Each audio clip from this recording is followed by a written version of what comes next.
Hello. Today's topic is hair hacks. The good, the bad, and the downright frightening.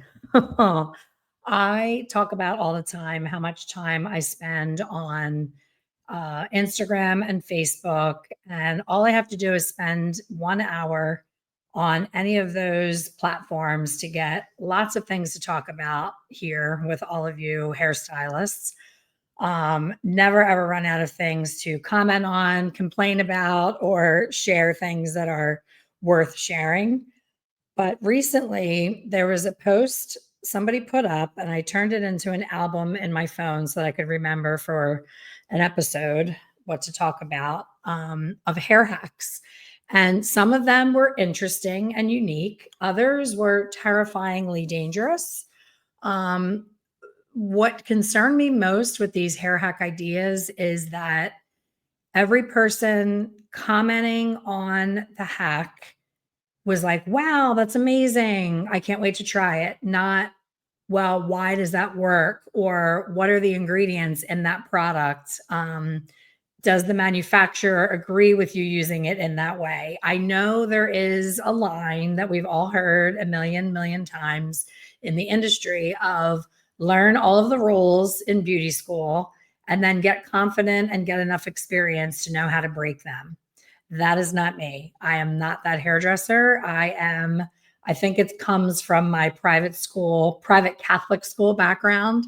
I am a little bit of a rebel in being daring with adventure and vacations and zip lining, things like that. But when it comes to purposely going outside the lines of something that's a chemical on another person's head, not so much. I am not going to gamble and play on a paying client in the salon. I may try it on a doll head first. I may try it on a volunteer that knows what they're getting themselves into, but never, ever, ever in a million years would I take a hair hack that I saw on a Facebook group and do it on a paying client. It's just never happening.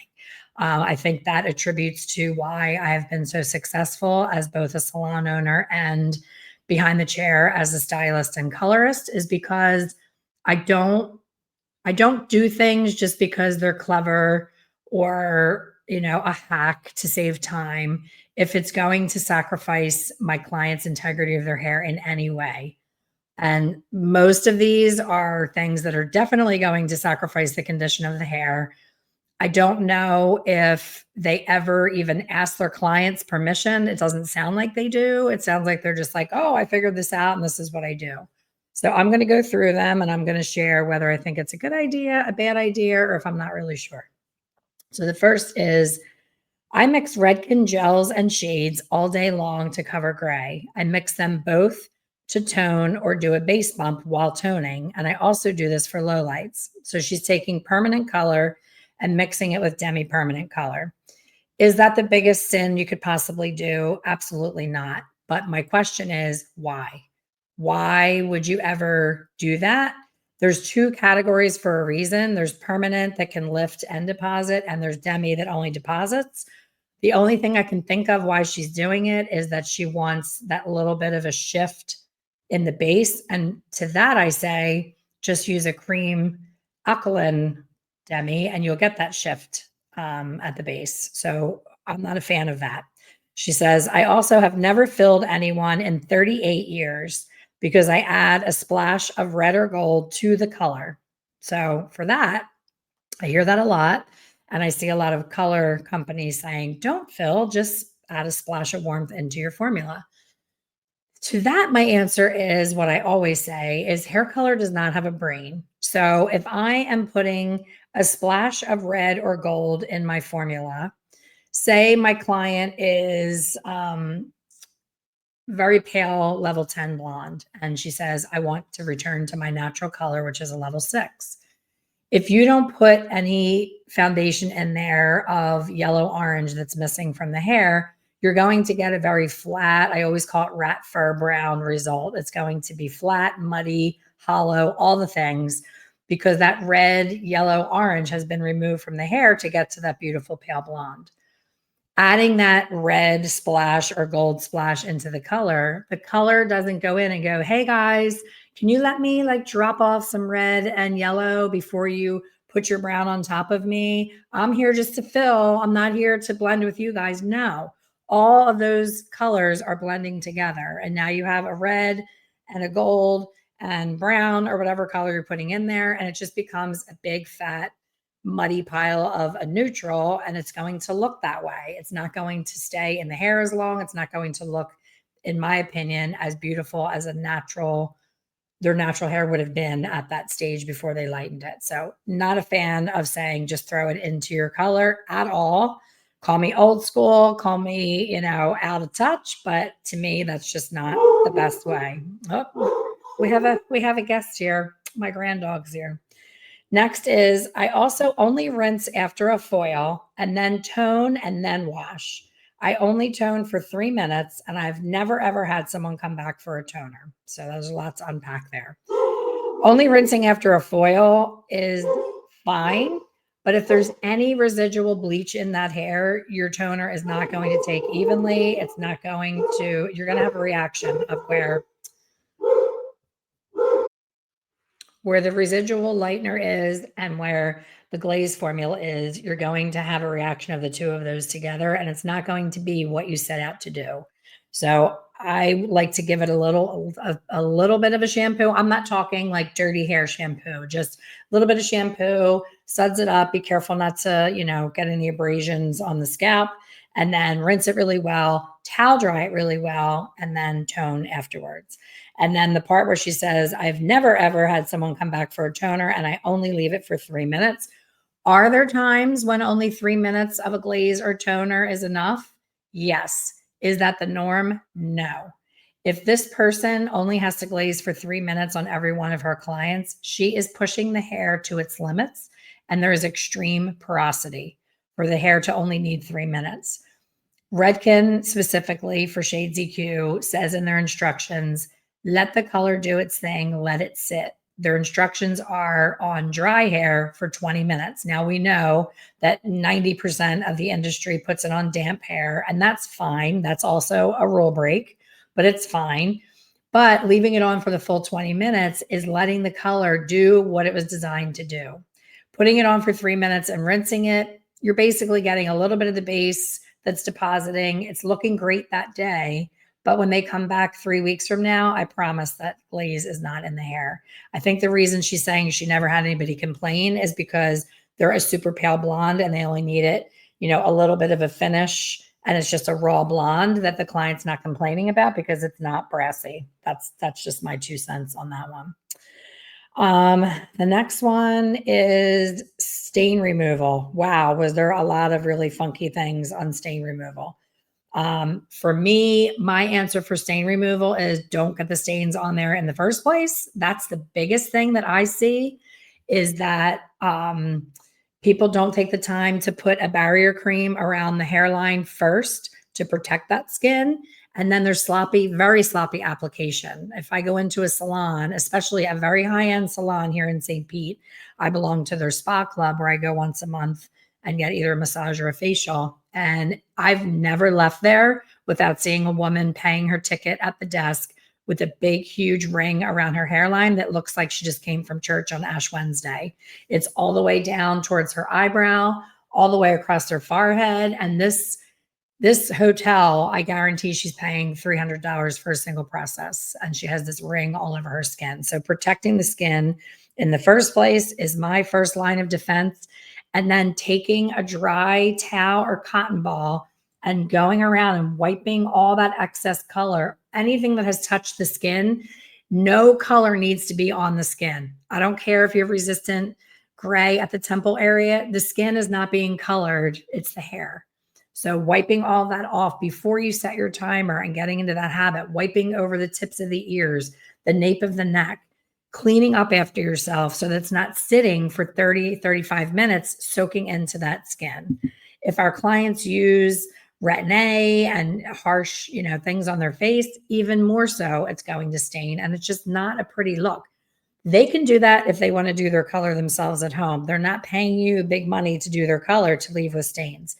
So something that someone recommended and other people chimed in and said, me too, is using Germ X, whatever that is, I use Germex to remove hair color stains around the hairline. And someone said, me too, have been for years. Me too, me too, me too. So Germex was the tip on stains. Interesting.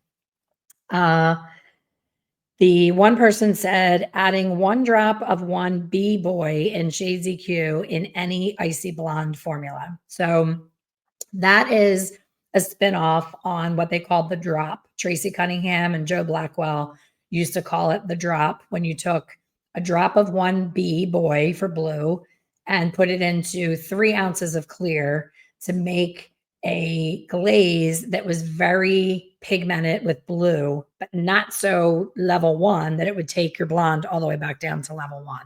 So that's where that came from. I would be cautious with that because in hair color, the amount of tonality at a level 1 is much different than the tonality at a level 10. So if you're used to a 9B and you use that drop of 1B, you're going to see that drop show up. My other concern is, what is a drop?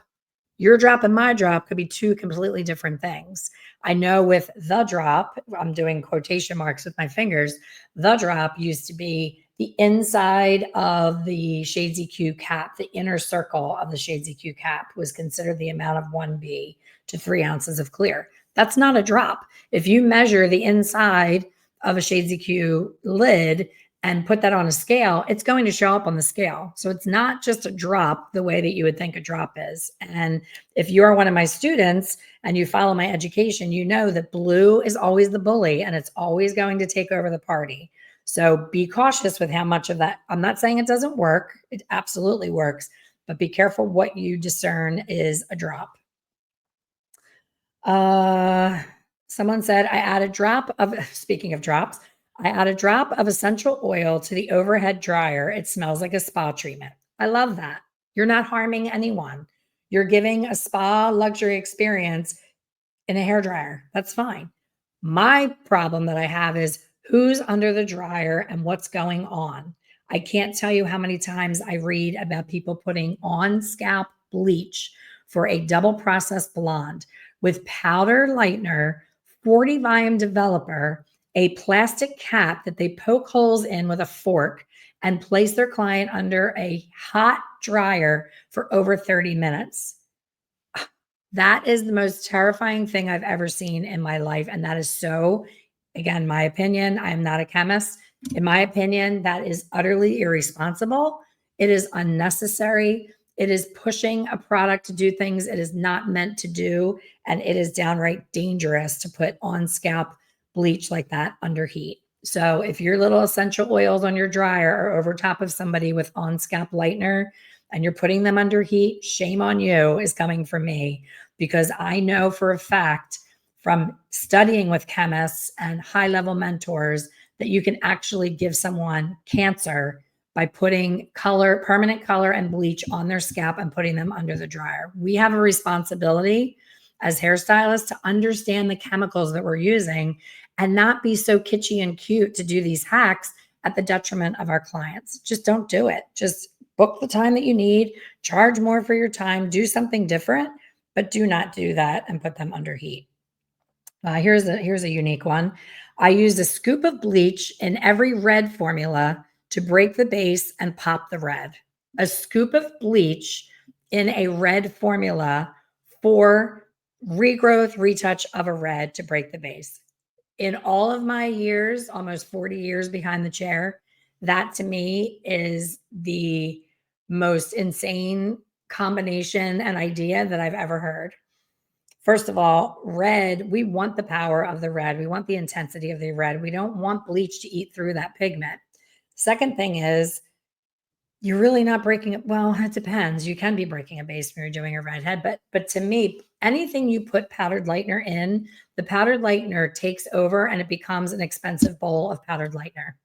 Putting a scoop of bleach in a red formula, you're going to have a pretty version of the bleach because it's going to be like a pinky, it'll change the color of the bleach, but that's not going to change what it does to the hair. The bleach is going to do what bleach always does. And it's not going to say like, hey, again, hey, we're here to share this bowl. I'm going to go in and jack that base up a little bit. And then, hey, red, you jump in and deposit. It doesn't work that way. The bleach is going to go in. It's the bomb. It's going to go in and take over every single thing that is in that bowl. So do not like that. I'm not sharing that for you to try it. I don't think that's smart. With stubborn gray, pre-shampoo with something really harsh. The pH softens the cuticle. Towel dry, no drips, then apply the color. Works every time. Hair should be damp, not wet. So there is a whole school of thought from an educator that's been out there for years that the hair should be clean and damp when you apply color. I went to education with this company. I was like, oh my gosh, that makes so much sense that the hair should be really clean and it should be washed before the color. I did it for a straight day in the salon. I told my clients, we're going to do something a little different. I'm trying something different. We're going to wash your hair first, then do your color, then do everything else. Every single person I did that on called me a week later and said, hey, my gray's showing, my color didn't take. Every single one. I'm not talking one, two, three. Every person I did that entire day, their color didn't take. So for me, I still put it on dry hair. I still do it the old school way. The using something harsh on the hair, will it make the hair accept the color better? It could, but why would you ever want to put something harsh on the hair to open something up, to put something in? We want to protect the integrity of our client's hair. That's just, to me, not necessary. I think if you formulate properly, you're going to get great gray coverage without any hacks. Let's see. Add 5 to 10 grams of high lift color to your gray coverage formula to cover stubborn gray. For example, 30 grams of 5N, 30 grams of 10 or 20 volume, mix, then add high lift. No extra developer. This raises the alkalinity of the color to swell the cuticle more and will cover better. Also apply to damp hair for better gray coverage. Water swells the cuticle a bit and you will use less color and move faster. I do it all the time. So for me, the adding high lift is she's looking for more alkalinity to swell the cuticle to take on the color. Also for me, I teach the universal law of lift. So when you're adding high lift, even if you're not adding additional developer, when you're adding high lift, you are in essence adding level 12 color to level 5. Now, I know it's not an equal, well, actually it was. No. She just says add 5 to 10 grams, so it's less. So you're adding a third of a high lift. So even if it's a third, say it's because it's 3 to 1, that level 12 with that level 5, you're no longer using just a level 5 on that hair. It's at the minimum going to become a level 6 or 6.5, possibly 7. So if you wanted a 7, why don't you just use a 7? Most hair colors calibrate it. The alkalinity is different at each level anyway. Not a fan of this one. And this person is a big educator, so it's working for her. But to me, I like pre-softening with the high lift color or with a lighter formula without the developer. Put it on the gray, let it sit, do the rest of the color, and then put your formula on top of that. That I get. But adding it into the color, I disagree with that. Packet of Sweet and Low in your bleach bowl will help get rid of the itchy scalp and reduce the burning feeling. So I have used Sweet and Low for my entire career on certain clients that I knew for certain were not allergic to color. They just had sensitive scalp. So you have to rule out that they're actually allergic. If you just put Sweet and Low in something just for, the fun of it, just in case, they're still going to have an allergic reaction. They're not going to feel it, and they're not going to tell you that they're uncomfortable. Therefore, you're going to leave it on the hair long, and their face is going to blow up, and they're going to end up in the hospital. So I think Sweet and Low has its place, and it's an old school hack that I've known since the 80s. But I don't think you should make it a habit of just putting it in everybody's bleach, because someone could be super sensitive and they could have a bad, really serious reaction. I use at least half 10 volume in my gray coverage mix versus all 20 volume. It depends on my color goal and the amount of gray. The more gray to cover, the more 10 volume instead of 20 volume. And I have a 10-minute color system for gray, but leave it on for 20 minutes. Okay, so this one, she's basically making a 15 volume, which is fine because she doesn't want it to, it sounds like she has a brunette that maybe she doesn't want it to totally lift, but wants to get good coverage. I get that. The adding more 10 volume when it's more gray, I disagree with because I think the more gray, the more you need the 20 volume for better coverage. I also disagree with doing a 10-minute color for 20 minutes. The reason for a 10-minute color is for when you're in a spot where you don't have a lot of time, your client doesn't have a lot of time, and the whole purpose of it is for it to be 10 minutes. I spoke to a colorist on the phone who is now, she inherited one of my most difficult clients, and she was struggling to make her happy. So the client said, "Can you please call my colorist that's done my hair for 20 years? She'll help you." So she was already annoyed that I was trying to help her. She felt that she was very experienced and that, she didn't need my help. But I said, she is a tricky head and I'm happy to help tell you what I do for her. I said, "Tell me what you're currently doing." And she said, "I'm using Color Gel's 10-minute color and I leave it on for 35 minutes and it works for all my clients. And I've never had anybody complain until now. And I just don't know what else to do." I said, "First of all, I don't use permanent color on her. I use demi-permanent. So a 10-minute color is going to be way too much pigment for her. And she's going to look very colored, very wig-like. She's not going to be happy. And furthermore, a 10-minute color is going to get darker as it sits. She hates when her hair looks dark. Why are you using a 10-minute color and processing for 35 minutes? I do it all day.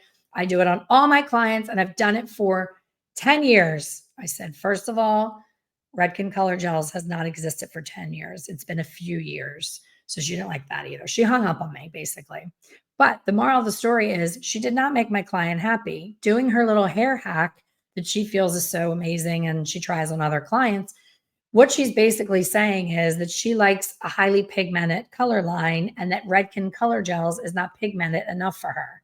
So she should try a highly pigmented color line that has a full processing time because in my opinion, the 10-minute colors don't have the variety of colors in the line to be able to really customize the color for the client.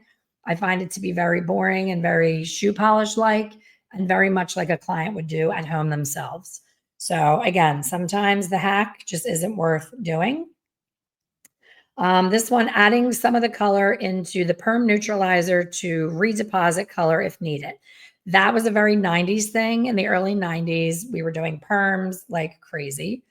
And people were starting to get that faded look when they get a perm. It takes all of their hair color out. And then we told them, well, now you have to wait 2 weeks after your perm before we can refresh your color. So we started using demi-permanent color in the neutralizer to redeposit some of the color. That's an old hack. That's nothing new. I think that products have changed a lot since the 90s and you don't really need to do that as much anymore, but I'm not against doing it if you need it. I have done quite a bit of hair hacks. I have a few unhinged moments. I use bleach and high lift. It makes the prettiest cream bleach. So what I would say to hair, I'm not going to finish saying it, the person who wrote it, she said it makes the prettiest cream bleach. Just use the damn cream bleach. By using bleach and a high lift, again, you're making a very expensive bowl of powdered lightener. The powdered lightener will always win. It will always take over. It's going to eat up all the color in the high lift. You wasted a $10 tube of high lift putting it in your powdered lightener when you could have just bought cream lightener. Blondor has a really beautiful cream lightener. Joico, most of the lines, Kin has a beautiful cream lightener. Just buy the damn cream lightener and use it. Don't try to get fancy pants. Because powdered lightener on scalp is not as comfortable of a feeling. So if you need a cream lightener, just use the cream that's meant to be on the scalp. Saturate the entire head with diluted lemon juice, bag it, and let it sit for 35 to 40 minutes. Wash as normal. It removes buildup from hard water. I never have much luck with Malibu, so this is my method. Also, I'll add just a pinch of 1N to a 10A to create gray tones. I've used 1N and 9A as well. Works great. So again, the first part, the diluted lemon juice, 35 to 40 minutes. For me, I'd rather use Get Pure. If you don't know what Get Pure is, reach out to our sponsor, Gary at kinnorthamerica.com. Get Pure will do in 5 to 10 minutes under a warm dryer what that whole diluted lemon juice nonsense did in 30 to 35 minutes. I don't know about you, but I don't have 35 minutes to play around to get buildup off the hair with lemon juice, because then I don't know how the color is going to react after the lemon juice because of the acidity and all the other things.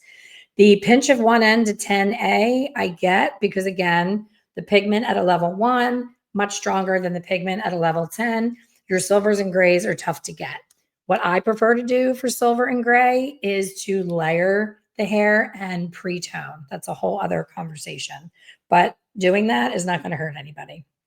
Somebody said baby wipes to remove hair color. So I've seen that a lot, that to clean up the hairline, they use baby wipes. Not going to hurt anybody. I'm totally fine with that. If it's good enough for a baby's ass, it's good enough for their face. I use cigarette ashes to remove color stains. Wet towel, dip in ashes and wipe away. I hope that that woman is 84 because that's the last time we use cigarette ashes to take stains off of their hairline on a human that's paying a lot of money for professional color. So please don't do that. That's disgusting. This one fires me up. Pre-base resistant gray with a tiny amount of 30 volume before you mix color. Then apply color right over it. The H2O2 opens the cuticle while you mix and makes easier work for your color. That is the biggest myth in the whole entire industry, is that developer alone will open the cuticle to accept color better. It does not. It is acidic. There's nothing opening anything. It's acidic. It's just going to sit on there and wait for you to add something to it to get it to do something. So again, I said earlier, if you want to do that theory, you want to put color out of the tube onto the hair first with no developer, because it's the alkalinity in the color that's doing the action, not the acidic base of developer. If your toner or color deposits too drab or dark, take dry bleach and rub it in. The color will pull right out. I have no words for that one. This one, okay. So shopping bag around the neck, hanging in the sink to prevent water from going down my client's back. Get them to hold the handles of the bag and get it as close to the neck as possible. Works like a dream. So for that one, you want to imagine the client with a Target bag, a Marshall's bag, a TJ Maxx bag, and the client has their fingers in the handles and they're pulling it tight around their neck.